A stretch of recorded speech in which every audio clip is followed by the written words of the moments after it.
성우 이시원, 요거 읽어주세요. 하나님 나라와 나라의 특징. 잘했어요.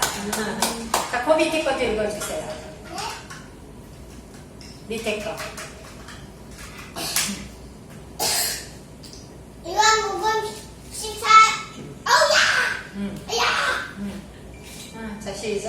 요한복음 14장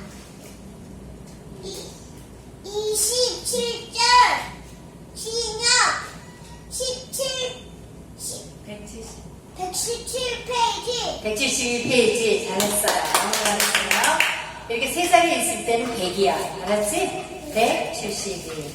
2가 있으면 272. 3이 있으면 372. 수학 가르치고 있다, 지금. 자, 그렇습니다. 하나님께서 여러분을 사랑하십니다. 할렐루야. 하나님께서 이미 여러분의 모든 것을 다 역사하셨습니다. 할렐루야. 이루셨습니다. 할렐루야. 오늘 하나님의 말씀, 하나님 나라의 특징입니다. 좀 제목이 좀 딱딱하긴 합니다. 하나님 나라의 시리즈로 제가 요번에 정은민 팀장님과 기독교 서점에 가서 여기 네지도 샀어요. 좀 이렇게 해가지고 좀 모아놓으려고. 나중에 혹시라도 써먹을 날이 있을 수도 있으니까. 자, 그렇습니다. 하나님 나라의 특징을 한번 봅시다. 우리. 자, 저와 여러분은 지금 어디 있습니까? 우리 하나님의 나라. 오, 박수 쳐주세요. 아니야, 대한민국에 있잖아. 한국에 살고 있잖아. 그래 하나님의 나라. 아니야, 야광동에 살고 있잖아. 아니잖아요. 우리 하나님의 나라. 박수 쳐주세요. 한정에는 정발산동에 살고 있다고. 저 원빈이 언니하고. 아니야? 그래도 하나님의 나라. 와, 이럴 때 박수 쳐주는 거죠? 우리 애기가. 정말 잘했어요. 애기가 아니에요. 응? 엉아예요, 엉아.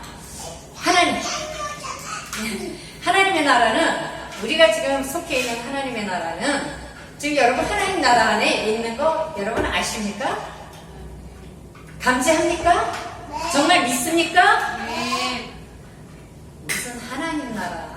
하나님 나라는 눈물도 없고 복하는 것도 없고 아픔도 없고 늘 부유한 나라인데 왜 하나님 나라 안에 살면서 나는 이러고 살게 있는 거지? 이렇게 생각하는 거 아니에요?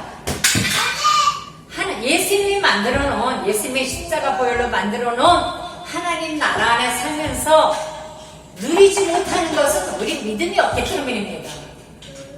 예수님이 다 십자가에서 피를 흘리시고 고통당하시며 그리고 3일 만에 부활하시고 우리의 모든 죄를 용서하시고 영원육의 구원을 이루시고 영원육의 축복을 이루시고 영원육의 부유함을 이루시고 영원육의 건강함을 이루셨어요.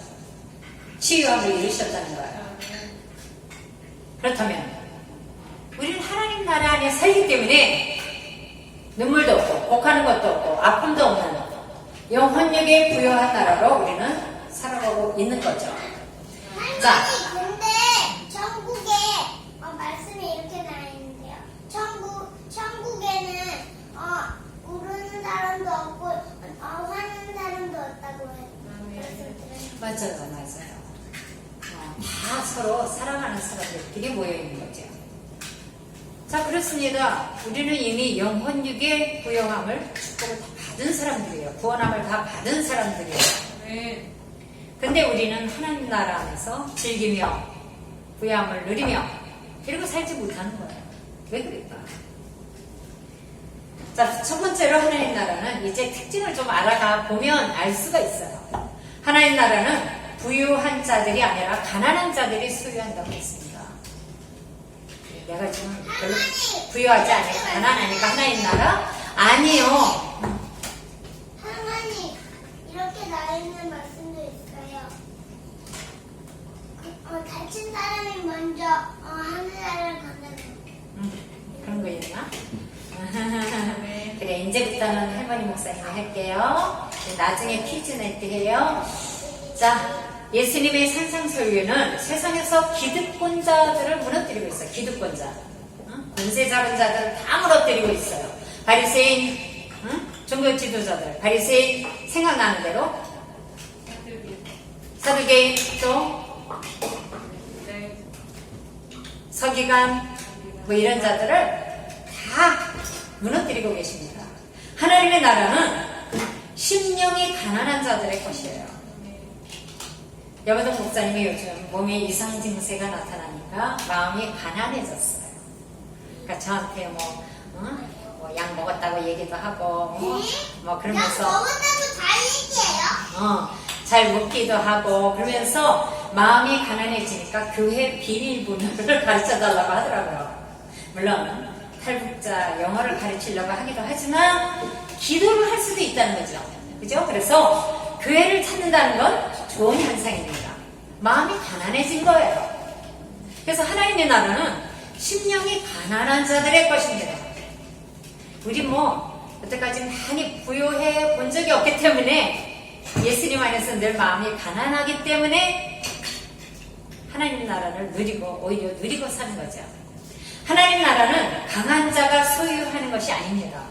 권세 잡은 자, 사두개인, 바리새인, 서기관, 종교지도자, 나라의 대통령, 왕, 이런 사람들이 하나님 나라를 소유하는 것이 아니라 오히려 가난하고 의에 줄이고 목마른 자가 소유한다라고 말씀하고 있습니다. 이렇듯 하나님 나라의 질서는 세상의 가치 질서에 혁명적인 변화를 가져오는 거예요. 예수님의 말씀은 아주 혁명적이었어요. 예수님의 제자들이 예수님이 유대인의 왕이 될 줄 알고 한 사람은 국무총리, 한 사람은 국회의장, 한 사람은 재무 총리가 되고 싶어서 늘 그랬지만 그러나 예수님의 그 말씀하신 하나님 나라의 질서는 세상의 가치 질서에 아주 혁명적인 변화를 혁신을 가져오는 것이었습니다. 우리 여배동 목사님 요즘 마음이 가난합니다. 심령이 가난해요. 하나님 나라를 누리고 사는 거예요. 오히려 예전에는 막 소리를 버럭버럭 지르시더니 저는 알 것 같아요. 제가 F 팀장님한테 한마디 했어요. 잘 하시는 분인데 조금 어쩜 이번에 기도회를 갔는데 팀장님 아무도 목사님 좀 괜찮으십니까? 치료는 받고 계십니까? 제가 기도하고 아무도 얘기해주는 사람이 없어요. 저 안 갔으면 큰일 날 뻔했어요. 원빈이가 안 왔으면 참 서러울 뻔했어요.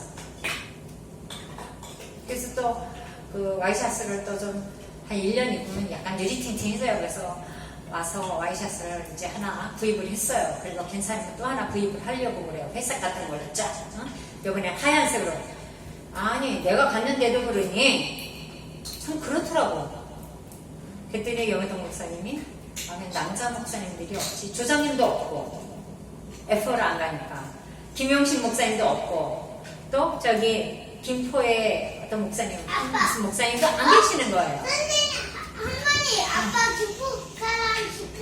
김포랑 아빠 일하러 다녀요. 가끔 가시지.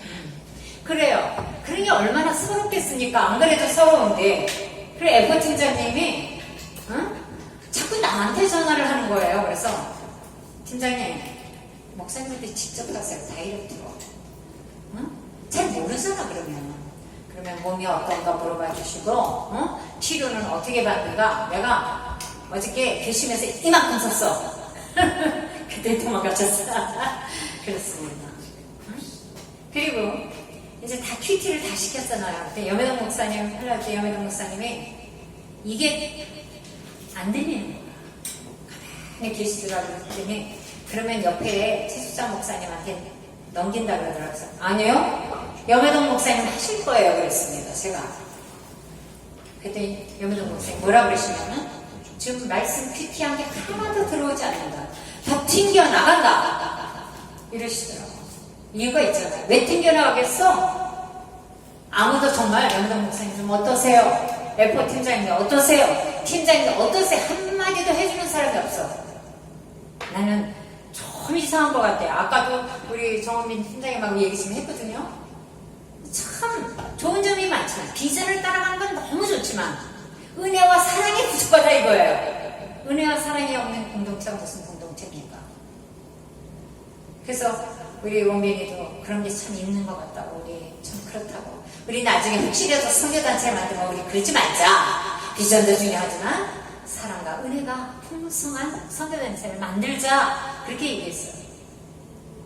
그런데다가 이 옷이 오래 입으니까 좀 삐질삐질한 거야, 본인이 생각하기에. 그래서 저기 또 도서관에 또 저기 알바하러 가신다 그래서 제가 일부러 원빈이 만나기로 했었거든요. 기독교에서 좀 가야 되니까. 원빈아 어디니? 그랬더니 저기 어디래? 빨리 와. 그래서 빨리 왔습니다.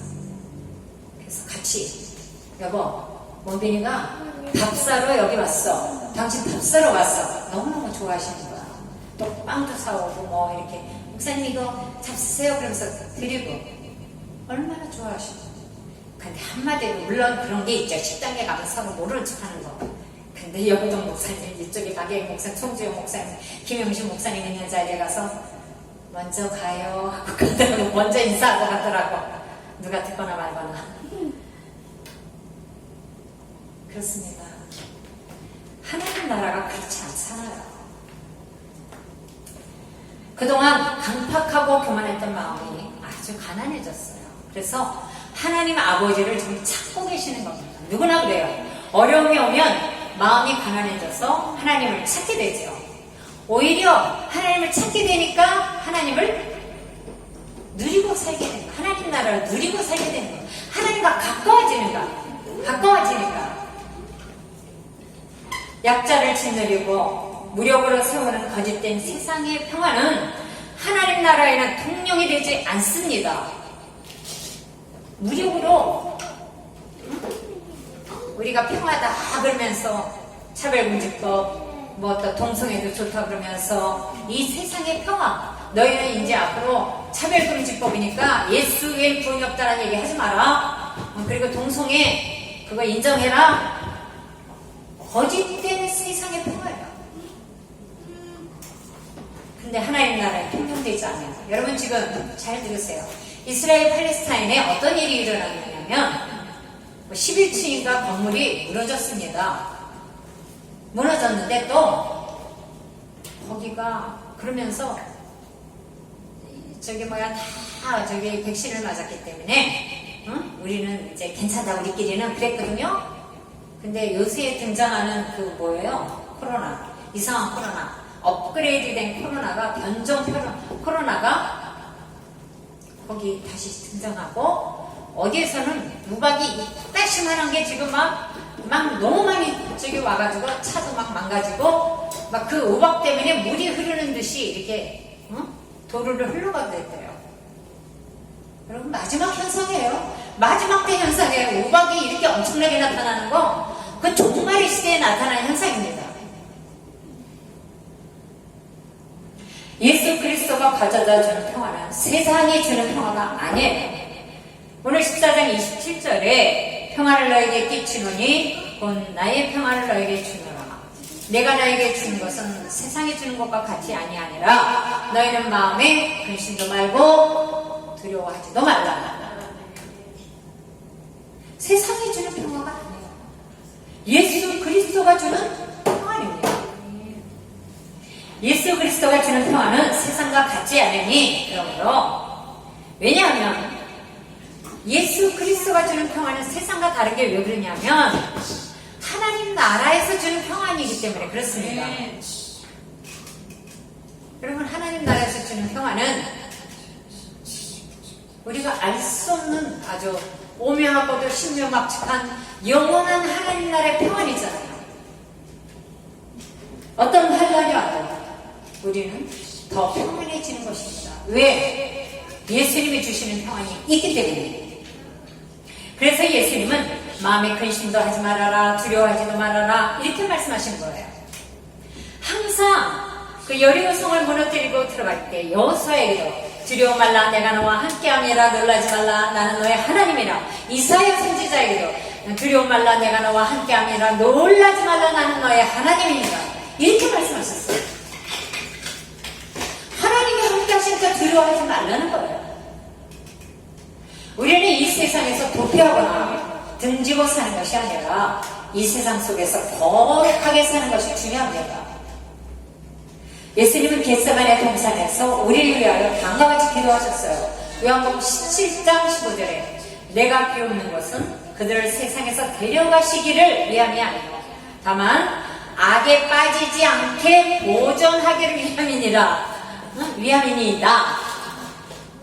그러니까 내가 하나님 앞에 예수님이 기도하는 것은 세상에서 데려가시기를 원하는 것이 아니라 세상 속에서 악에 빠지지 않게 보존시키기 위해서 하나님 앞에 기도합니다. 이렇게 예수님이 하나님 아버지께 기도하고 있는 거예요.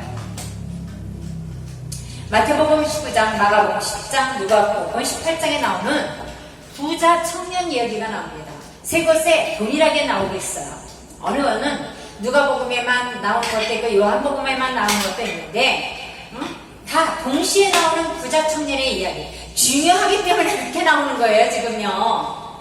예수님은 율법의 그 외면적인 준수를 넘어서 청년아, 부자 청년아, 율법을 잘 지켜라. 이것뿐이 아니라 너의 전적인 네 소유를, 자기 소유를 포기하라고 말씀하고 계십니다. 이거 못한 거잖아. 예수님을 찾아온 청년에게 영생을 얻기 위하여 계명을 지키라고 하시는데 이 청년은 이 모든 계명을 어렸을 때부터 지켰나이다 이렇게 얘기하는 거예요. 그러니까 예수님은 청년을 향해서 내 자신의 소유를 다 팔고 나를 따르라 이렇게 말씀하셨어요.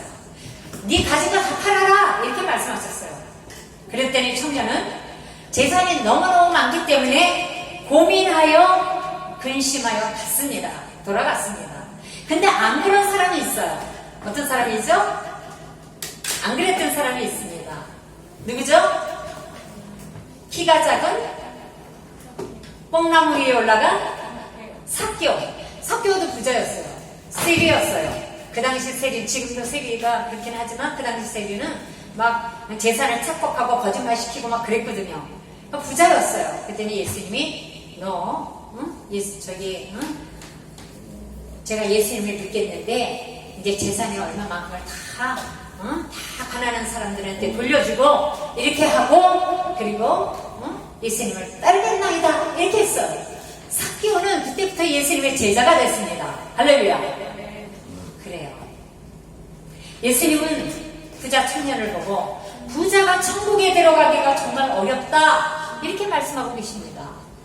부자가 하늘나라 들어가는 것은 낙타가 바늘구멍 들어가는 것보다 어렵다 이렇게 말씀하신 거예요. 여러분 재물이 많은 것이 반드시 장애가 되는 것은 아닙니다.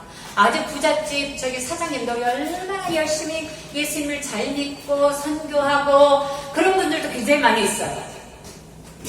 그렇지만 재물에 강한 애착을 갖는 탐욕, 탐심은 장애물이 되는 것입니다. 물질이나 권력이나 사회적 명예를 죄로 여기는 게 아니라 여기에 애착을 갖는 그 욕심이, 탐심이 하나님 나라의 장애물이 되는 거죠. 탐심은 곧 뭐라 그랬습니까? 탐심은 곧 뭡니까? 아시는 분 얘기하세요. 탐심은 곧 뭡니까? 네? 그거보다 탐심은 곧 사망의 선봉인데 맞아요. 그것도 맞는데 탐심은 곧 네 글자로 뭐라 그랬습니까? 하나님. 아니지. 욕심부리. 탐심은 곧 어떻게 하는 거? 예를 들어서 예전에 제가 저희 남편이 이상순배. 네 맞습니다. 박수 쳐주세요. 예전에 우리 목사님 때문에 막 고민하면서 기도했어요. 그랬더니 주님이 네가 걱정한 그것이 바로 우상 숭배다 이렇게 얘기하셨어요. 그래서 그때부터 남편을 위해서 기도를 할지언정 걱정하지 않았어요. 하나님께 맡겼어요. 우리가 걱정하는 것이 바로 우상 숭배가 될 수 있습니다. 왜? 하나님이 하실 텐데 걱정하고 있으니까. 두 번째 하나님 나라는 씨앗의 성장과 같이 자라며 성령의 상태에 따라 다양한 결실을 맺습니다. 씨 뿌린 자의 비유는 하나님 나라는 씨의 자람과 같다고 가르칩니다. 하나님의 나라는 씨앗으로 현재 현존하는 거예요. 현재 존재하는 거예요. 씨앗은 미래를 품은 현재입니다. 씨앗 안에는 장차올 하나님 나라가 숨겨져 있어요. 설명을 잘 들으면 알 수 있어요.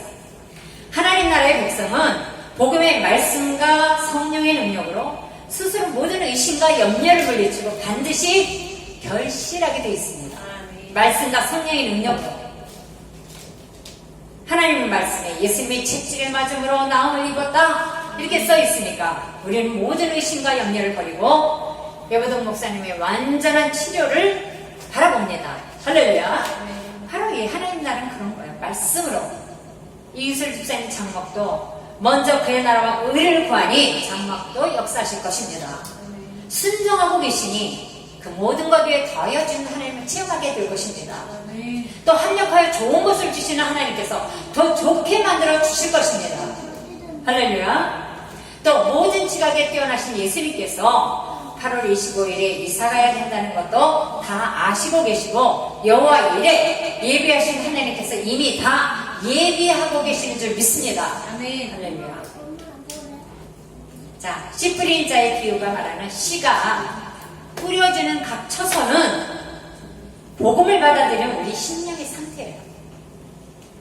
우리의 심령같이 길가밭이요, 바위요, 가시떨기요. 그러면 결실이 없어요. 길가에 떨어진 씨앗인 거예요. 나는 길가밭인 거예요. 길가에 이렇게 밭이 있으면 씨앗이 떨어져도 거기에 일구지 않았기 때문에 그냥 열매가 없어요.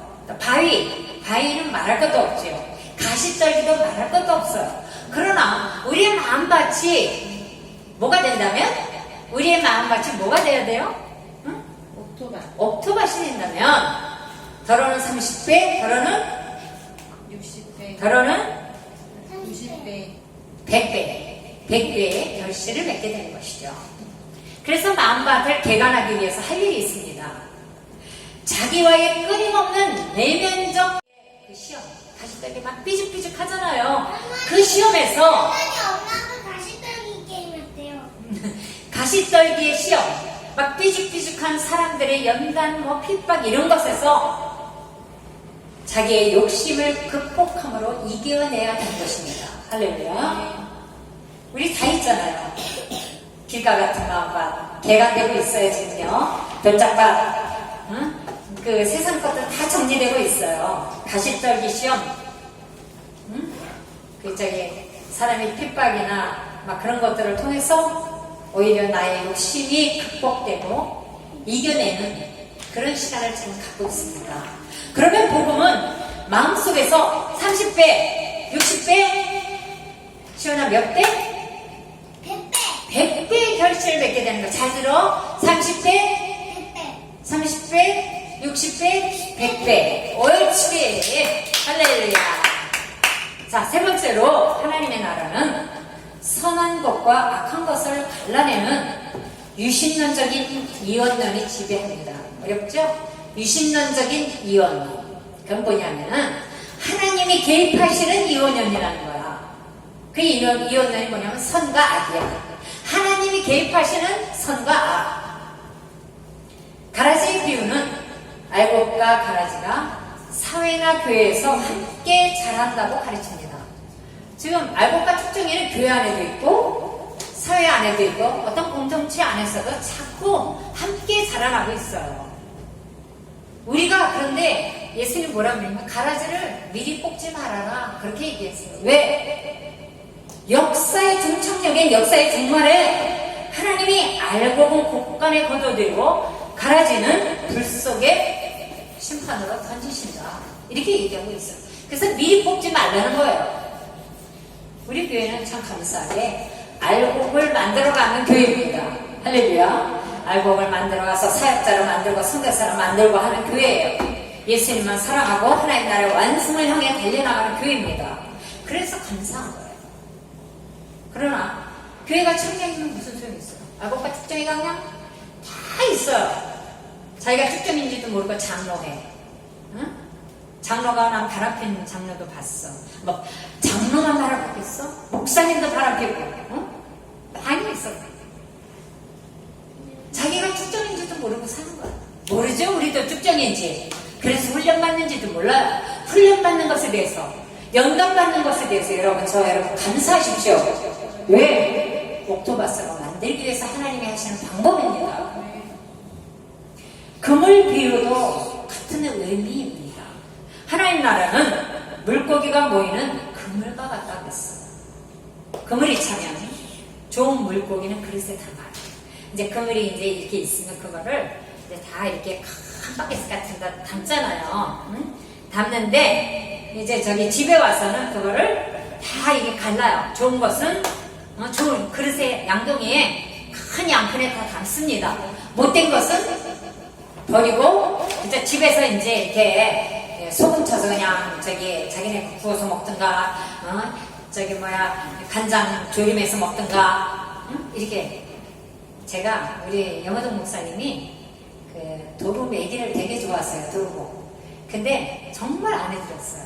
그래서 저번에 시장공동에 좀 비싸긴 해요. 도루묵이 7,500원에 한 10마리밖에 안 돼. 조그만 것이. 사다가 맛있게 해드렸더니 인지하고 내가 아프니까 그거 해주네. 그러더라고요. 미안했어요. 도루묵. 이제 게찌개도 좀 한번 해드리려고 그럽니다. 자꾸 입맛이 없다고 하니까. 그래서 그 좋은 물고기는 큰 양푼에 담아서 그거를 소금을 쫙 뿌려가지고 이제 그 뭡니까 고등어가 간고등어를 만들거나 아니면 또 그냥 간고등어 같이 그렇게 하지 않고 또 가자미 같은 거는 이제 이렇게 괴짝에다가 쫙 얼음 지어가지고 촥촥촥 넣어가지고 상품으로 판단 말이에요. 비유가 잘 됐습니까? 그래서 가라지 비유와 그물의 비유는 이원론적인 세계관을 갖고 있어요. 이원론적인 세계관. 잘 들으세요. 좀 졸립죠? 더우면 여름에 좀 졸립습니다. 자, 즉 선과 악이 대등한 원리가 아니라 하나님의 주권과 통치 안에서 귀속하게 되는 거예요. 그 안에 들어가게 되는 거예요. 선과 악이 다 하나님 통치 안에 들어가게 되는 거예요. 그래서 하나님의 주권 안에서 하나님의 뜻을 이루는 오묘한 수단이라고 말할 수 있어요. 축정이도 가라지도 오묘한 수단입니다. 그 왜 물고기가 이렇게 붕어인가 그러면 거기 푹푹 찔리는 메기를 같이 넣은대요. 그러면 이게 막 배송되는 도중에 막 메기인지 뭔가가 막 이렇게 어떻게 해보려고 얘네들을 어떻게 해보려고 잉어인가 하여튼 막 쫓아다닌대요. 그럼 얘네들은 살려고 막 도망다닌대요. 그래서 이렇게 명창치 아니면 여기 붕어집 이런 데 오면 싱싱한 물고기가 이렇게 밥상 위에 올라가게 된다는 거예요. 그러니까 같이 있는 거예요. 하나님의 주권 안에서 선한 것과 악한 것은 같이 있는데 분리되긴 하죠. 근데 그 쭉정이도 할 일이 있다는 거예요. 쭉정이도. 왜? 알곡을 만들어가지고 이 사람을 알곡으로 만들어가지고 자기는 비록 심판받아 지옥으로 갈 망정 알곡으로 만드는 그런 일을 한다는 거죠. 그래서 우리 인간이 인위적으로 가라지를 제거할 필요가 없는 거예요. 가라지와 악은 항상 알곡에 또는 선에 기생합니다. 기생. 이건 타락된 세상의 원리예요. 꼭 알곡 옆에는 가라지가 있고 또 핍박하는 사람이 있어요. 그러다가 이제 같이 알곡으로 이제 성장하기도 하는데 영화 기생충은 어떤 의미일지 잘 모르지만 혹시 이런 게 아닐까 그런 생각이 들기도 하는데 한번 어떤 건지 좀 봐야 될 것 같아요. 자, 인위적으로 가라지를 제거한다 치면 그만큼 힘과 에너지가 소모됩니다. 여러분 소모시키지 마세요. 막 힘들게 하고 막 그런 거 힘과 에너지가 소모되기 때문에 하지 마세요. 심지어는 손상을 입힐 수도 있어요. 역사를 주장하신 하나님의 손에 딱 맡겨드리는 것이 현명한 처사입니다. 무슨 얘기인지 아시죠? 역사를 주장하시는 하나님의 손에 맡기세요. 핍박하는 자, 원수된 자를 위해서 우리는 직접 나가서 싸우는 것보다 하나님 손에 맡기는 것이 옳은 처사입니다. 그러나 예수의 이름으로 그 안에 있는 악한 원수마귀는 대적하고 내쫓아야 합니다. 축사해야 돼요. 처음에 영준 목사님이 이제 그 병명이 드러났을 때 잘해주는데도 막 화를 내더라고. 그랬더니 어저께인가 그저께는 조금 화를 내다가 씩 웃더라고. 그 안에 영을 정체를 제가 분별을 했습니다. 아, 시달리고 있구나, 영동 목사님이. 그렇다면 대접해줘야지. 네 번째, 그리고 하나님의 나라는 지극히 작은 것에서 자라는 거대한 공동체가 됩니다. 겨자씨 비유는 하나님 나라는 겨자씨 같이 지극히 작지만 나중에 4~5m나 되는 거대한 나무가 되는 것과 같다라고 가르쳤어요. 겨자씨가 씨 중에 제일 작답니다. 근데 이게 자라면 4~5m나 되는 아주 엄청난 나무가 그리고 열매가 자란다는 거예요. 겨자씨는 이 세상에서 사람들의 눈에는 보잘것없는 것 같이 보이지만 그 속에는 거대한 나무의 능력이 내포되어 있다는 것입니다. 여러분, 우리 주경자매님과 줌 예배를 드립니다. 스스로 저는 믿음이 없는 것 같아요. 사단이 자꾸 찝찝거려요. 그렇지만 하나님이 주시는, 하나님이 보시는 주경은 엄청난 성령의 능력과 사역자로서의 잠재력이 있는 거예요. 우리가 그걸 바라보고 지금 양육하고 있는 거잖아요. 그걸 위해서 우리 원빈 팀장님이 애쓰고 있는 거죠. 누룩의 비유에서 보는 것처럼 하나님의 나라는 누룩처럼 퍼져나가 큰 공동체가 되는 것입니다. 할렐루야. 참 우선 사역단도 처음에 선교사님하고 이렇게 시작했어요. 근데 지금 엄청나게 다른 나라까지 확장되면서 지금 확장되고 있지 않습니까? 또 인모모 본부도 처음에는 그냥 본부장님 부부가 시작했는데 지금 엄청나게 열방까지 다 예수 그리스도의 십자가 복음을 전하는 선교사님들이 쓰지 않았습니까? 그리고 그 민족의 선교 비전으로 일어나 그 민족의 청년들이 F4도 가고 MIT도 가고 그렇지 않습니까? 직장 다 때려치우고. 예전에 빵 만들 때 보면 누룩을 사서 밀가루에다가 좀 넣고 잠시 30분 1시간 있어요. 그러면 엄청나게 부풀러 올라서 아주 맛난 식빵이 되는 걸 볼 수 있어요. 우리 그 식빵 만드는 기계가 있었는데 거기다가 이제 마요네즈가 아니라 마가린 이렇게 발라서 이렇게 붓거든요. 그래서 살찐 거예요. 자, 누룩이 없을 때는요. 주로 아버지가 저를 심부름 시켰습니다. 주전을 하나 들려서 자, 이제 저희 가서 막걸리를 사와라. 그래서 막걸리를 샀어요. 그래서 그걸로 넣어서 누룩의 역할을 해가지고 빵을 만들었어요. 근데 오다가 맛있어요, 그게. 그래서 살금살금 먹다가 취해비도 했어요. 예수님께서 십자가에 죽으시고 부활하신 후 예루살렘에서 시작된 기독교 공동체는 소아시아를 거쳐 그리스와 로마를 거쳐 서부에 이르고 미주를 거쳐 아프리카, 아시아로 퍼져나가는 지구촌 기독교로 발전하였습니다. 할렐루야. 점점 서진하고 있어 이슬람권에까지 지금 많이 이슬람권도 거의 200민족밖에 안 남았다라고 얘기하고 있어요. 하나님 나라의 이러한 성격에 대해서 스위스 신약학자가 있습니다. 오스카 풀만은 뭐라 그랬냐면 한 분 그리스도께서 시작한 구속사의 중심이 12사도 그리고 초대교회 구속된 모든 인류 그리고 새하늘과 새 땅으로의 하나님 나라에 이르는 구속사의 확장에 관해서 언급을 했습니다. 할렐루야.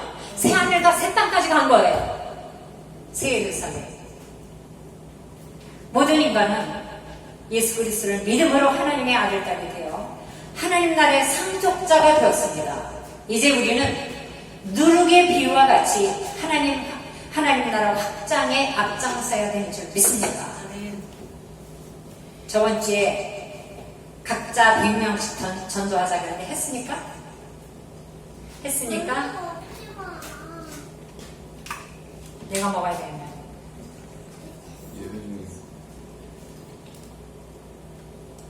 자, 저번 주에 전도하셨어요? 네. 시원이가 했어? 네. 어디서? 응? 저는 아빠랑 어제 응. 아이스크림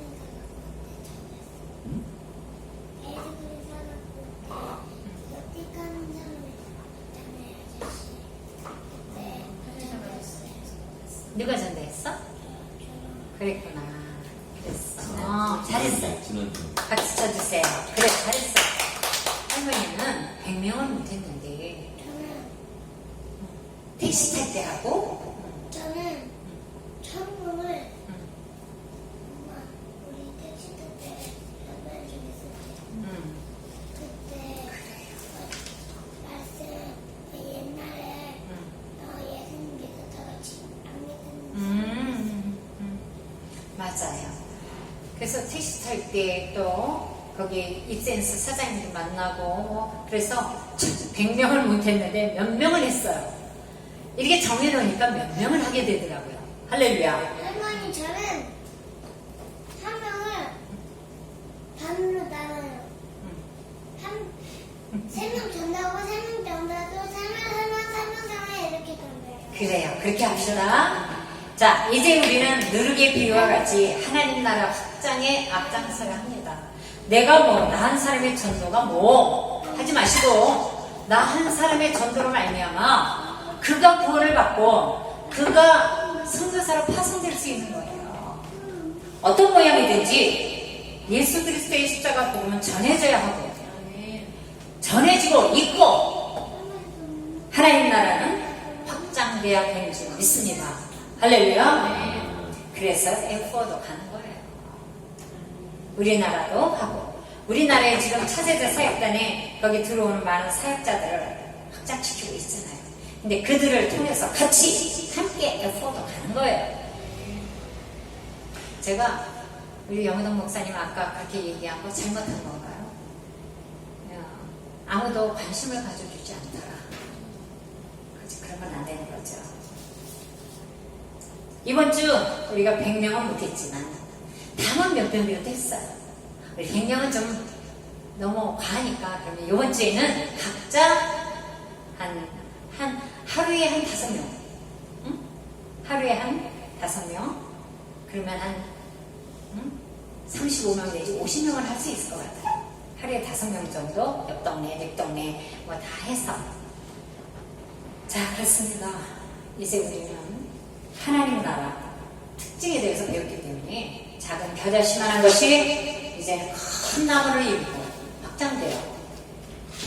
뭐 차세대 사역단만 이제 큰 확장의 부흥이 있겠으니까 혹시 모르죠. 아니면 또 우리 교회도 선교단체를 만들어서 그렇게 하실 수도 있고, 또 그것뿐이 아니라 우리가 날마다 예수 그리스도의 십자가 복음을 전하면 하나님 나라는 결단코 확장되고 부흥되게 될 줄 믿습니다.